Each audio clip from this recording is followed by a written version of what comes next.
दोस्तों तारीख थी 14 अगस्त 1947। आज से तकरीबन 79 साल पहले चारों तरफ गहमा गहमी का माहौल था। एक तरफ लोगों के अंदर आजादी को लेकर उत्साह बढ़ता जा रहा था, मगर दूसरी तरफ अखंड भारत को दो हिस्सों में बांटने की तैयारी चल रही थी। उस समय रात के करीब 9 बज रहे थे। बिजली की गड़गड़ाहट के साथ दिल्ली की सड़कों पर जबरदस्त बारिश हो रही थी। अलग अलग जगहों से आकर लोग रायसीना हिल्स पर इकट्ठे हो रहे थे। कुछ ही देर में लाखों की तादाद में लोग इकट्ठे हो चुके थे। रात के करीब 10 बजे जवाहरलाल नेहरू, सरदार वल्लभ भाई पटेल और डॉक्टर राजेंद्र प्रसाद, साथ ही लॉर्ड माउंटबेटन वायसराय हाउस पहुंचे। अब भारत को आजाद होने में कुछ ही समय बचा था। कुछ लोगों के चेहरों पर मायूसी थी तो कुछ लोगों में उत्साह भी था। और यहाँ पंडित जवाहरलाल नेहरू अपना ऐतिहासिक भाषण शुरू करते हैं। उनके भाषण की शुरुआत इन 2 लाइनों से होती है। At the stroke of the midnight hour when the world sleeps, India will awake to life and freedom. कुछ ही देर बाद वे घड़ी आ ही गई जब भारत ने आजादी की सांस ली। रात के ठीक 12 बजे शंखनाद के साथ हमारे देश की आजादी का आरंभ हुआ था। ग्राउंड पर खड़े लोग महात्मा गांधी के नाम के नारे लगा रहे थे, और जो लोग अपने घरों में ये भाषण और सब कुछ रेडियो पर सुन रहे थे, उनकी भी खुशी का कोई ठिकाना नहीं था, क्योंकि उस समय भारत एक आजाद परिंदा बन गया था, जिसको हमने करीब 200 सालों से इंतजार किया था। 14 अगस्त 1947 की रात भर बारिश के बाद सुबह आसमान बिल्कुल साफ था।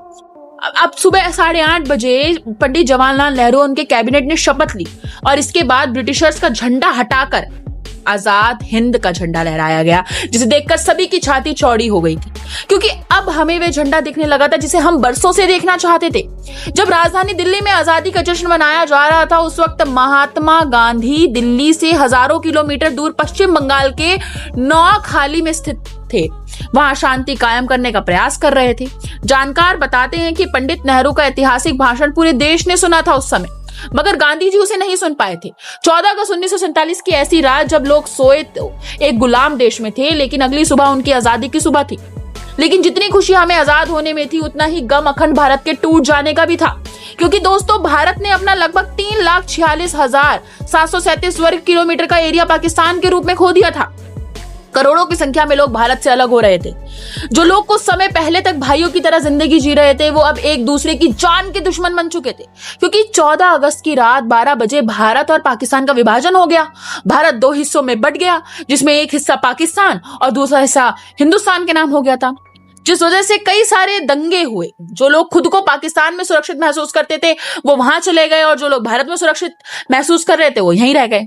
कहा जाता है कि लोग पलायन करने को मजबूर हो गए थे। इन दंगों में हजारों लोगों की मौत भी हुई। उस समय दुनिया का संभवतः सबसे बड़ा विस्थापन हुआ था, और ये सारा का सारा खेल अंग्रेजी हुकूमत का ही था, जिसने डिवाइड एंड रूल का खेल पहले से ही खेल रखा था, जहां उन्होंने हिंदुस्तान के अंदर हिंदू और मुस्लिमों के बीच नफरत की दीवारें खड़ी कर दी।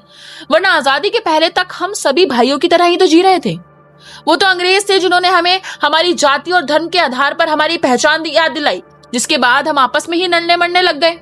और दोस्तों, हिंदुस्तान और पाकिस्तान के विभाजन की सबसे बड़ी वजह यह भी थी कि मोहम्मद अली जिन्ना देश के पहले प्रधानमंत्री बनना चाहते थे। लेकिन बात यह है कि जो पंडित जवाहरलाल नेहरू थे, उन्होंने प्रधानमंत्री का वादा महात्मा गांधी को दे दिया था बनने के लिए, जिस वजह से मोहम्मद अली जिन्ना ने अपना अलग देश मांगा, और इसी वजह से सारा फसाद शुरू हो गया, जो 15 अगस्त 1947 में खत्म हुआ था। दोस्तों, हम आपको बता दें कि भारत को आजाद करने की बात बहुत पहले से ही चल रही थी, और इसी वजह से एक तारीख तय की गई थी, जिसके बाद भारत को आजाद देश घोषित कर दिया जाना था। लेकिन भारत के हिंदू और मुसलमान भाई आपस में ही लड़ने पर उतारू हो गए थे, और यही ब्रिटिशर चाहते भी थे, क्योंकि इस लड़ाई की चिंगारी उन्होंने ही लगाई थी। विभाजन का दर्द आज भी हमारे सीने में कहीं ना कहीं जरूर जिंदा है।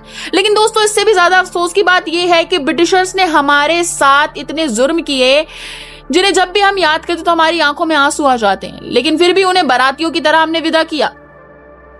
जहां 1500 ब्रिटिश सैनिकों की पहली टीम 17 अगस्त 1947 के दिन अपने देश लौटी, वहीं आखिरी टीम उसके 1 साल बाद 27 अगस्त 1948 के दिन निकली।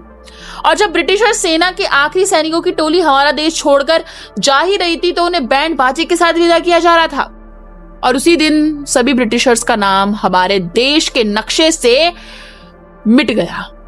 दोस्तों, ये थी हमारी आजादी की पूरी कहानी।